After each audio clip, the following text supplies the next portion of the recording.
Okay, so let me now show you what's happening with the solo. We're going to start out on the 3rd fret, 5th string, alright, and we're going to play 3 to 5. Then we're going to slide from 5 to 7.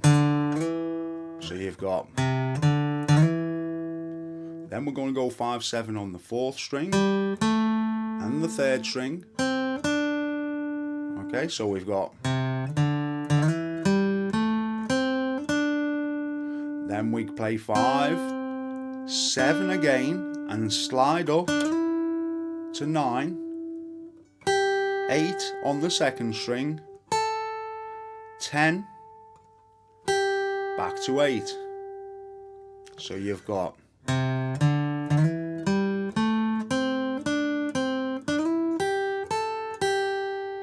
It's the first little section. Second section sounds like this.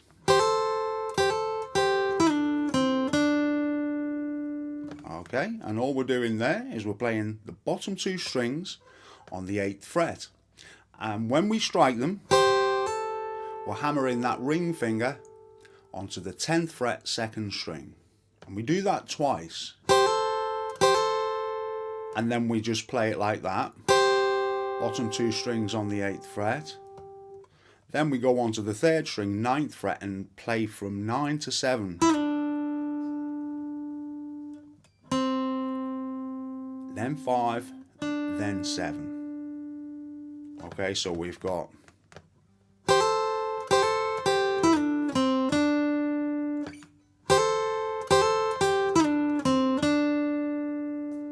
Alright, so that's the second little section. Okay, now for this section, sounds like this. Okay. And all we're doing is we're going on that 4th string and we're sliding into the 7th fret. Then we're going on to the 3rd string, playing the 5th and the 7th. And then we play the 7th again, but this time we like bend and bend down and pull off. And then we play 7 on the 4th string, 7 on the 3rd, and 7 back on the 4th. And then 5th on the 3rd. Now this is all tabbed out, so don't worry too much if you're not too sure. So we've got.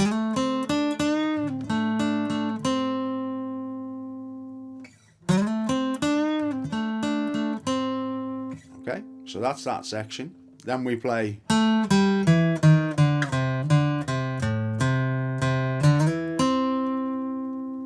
Okay, now that little section, we're on the 4th string and we play 7, 5.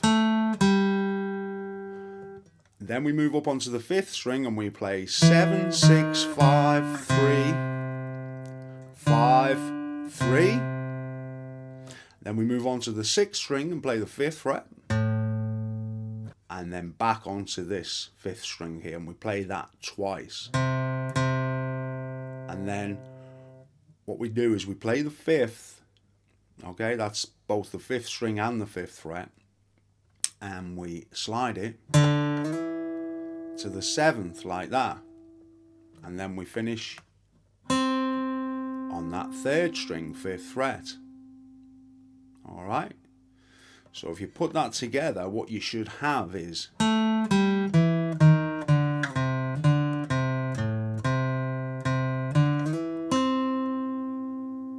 Okay, one more time.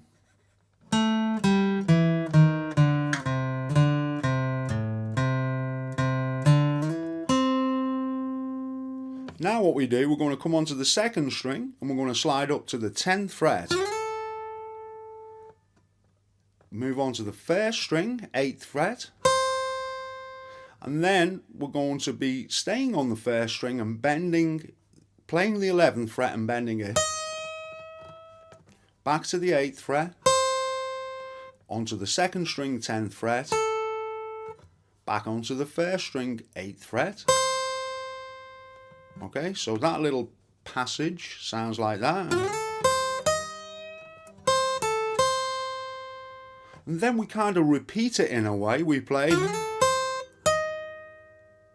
only we don't bend it there.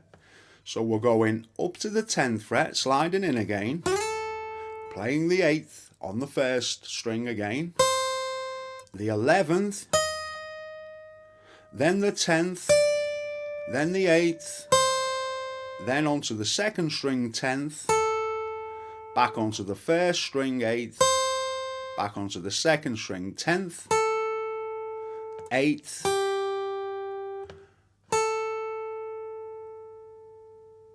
10th, 8th, and then onto the 3rd string 9th and the 4th string 10th.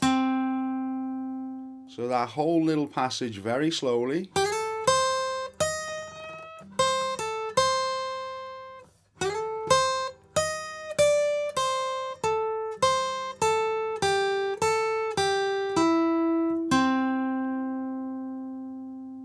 Alright, and then that takes us to the next little section, which is the 4th string. Again, we slide in and land on the 7th fret, onto the 3rd string, 5, 7, play 7 again, only slide up to 9, and then 8 on the 2nd string, 8th fret, 2nd string. Then we come back up here onto the 3rd string, 9th fret, and we're going to do one of these backward slides again, where we play 9 to 7, 5, and then up onto the 4th string 7, and back to the 3rd string 5. Alright, so that is just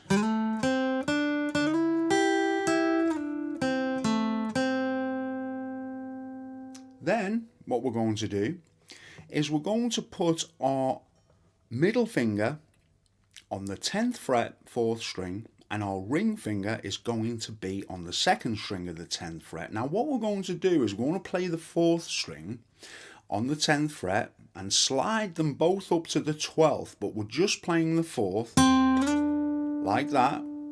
Then we play the 2nd string because they're now both on the 12th fret there. So we go,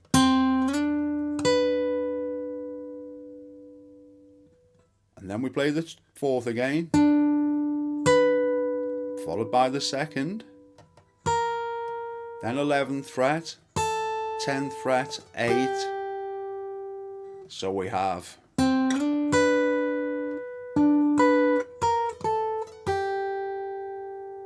yeah.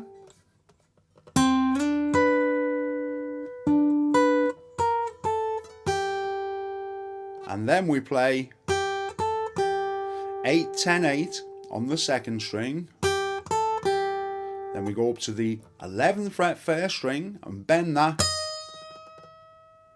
And then just play 8 on the 1st string, 10 on the 2nd, and back to the 8 on the 1st. And then we do our little bar again, and we play that little thing we played earlier, where we play the both strings, but we hammer on with our ring finger onto the 10th fret 2nd string, and then play them up onto the 9th 3rd string to the 7th, and we finish on the 5th fret 3rd string. And that is the solo. Now, when you're trying to learn this, just break it down into very small little pieces and maybe learn it that way, because it's much easier than just trying to learn the whole solo. Now, I've also recorded a backing track so you can practice the solo. I've taken out the solo so you can practice the solo over the backing track, and that should help you as well. So let me just play that before we finish, the whole solo slowed down, played nice and slowly.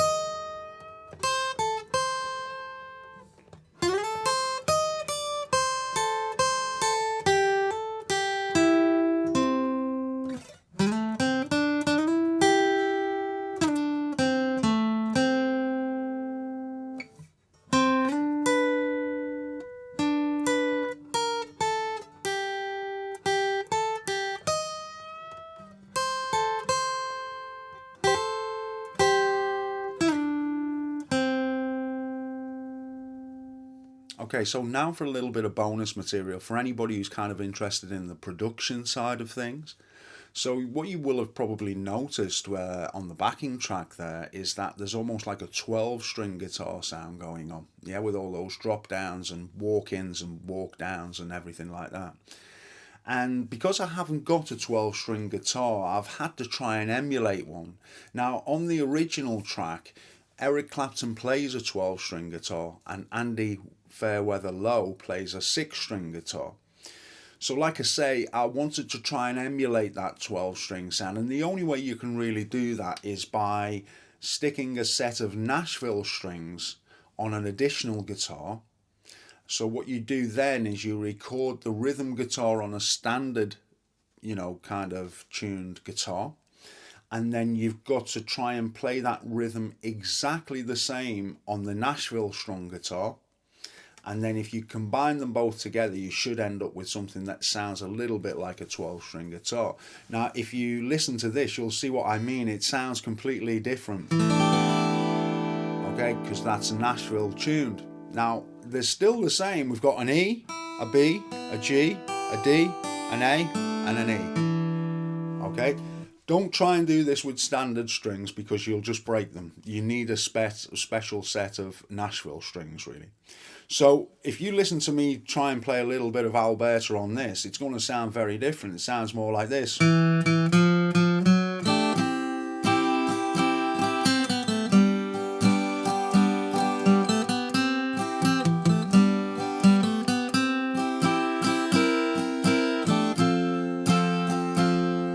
See how different it sounds? Very much higher.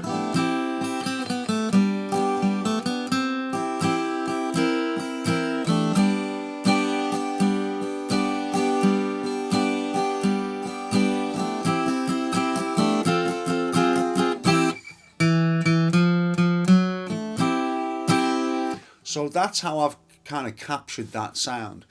And, these type of things are really, really interesting to do. I would always recommend that you try and record yourself playing because, it's another interest that you can develop and you can get some of your own ideas down on tape or, whatever you might use to record. It's always a great way to, also assess how your playing is coming on as well over the, the weeks or the months or even the years. If you keep a track of that when you're recording your guitar. So I just thought some of you might be interested in that type of thing. So there you go. That's how I've captured that sound on this track.